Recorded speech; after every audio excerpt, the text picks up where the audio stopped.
Welcome back to another Food Label Maker tutorial. Today we're diving into the Activity History feature, which gives your team a full audit trail for every recipe in your account. To review a recipe's activity history, open the Manage Recipe dropdown in the top right corner of your dashboard and select Activity History. The log lists every change and shows who made it, which module it affected, the date, the action taken, and a description of exactly what changed. For teams managing dozens or hundreds of SKUs across multiple people, that means you always know who changed what and when, which cuts out the back and forth that slows down label approvals. You can also filter the view to find what you need.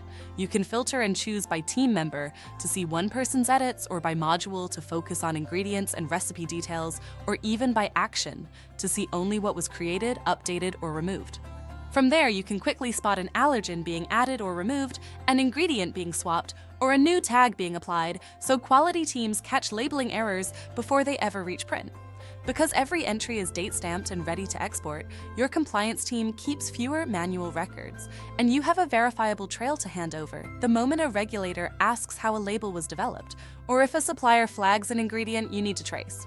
Open activity history on one of your recipes and try the filters. We'll see you in the next tutorial.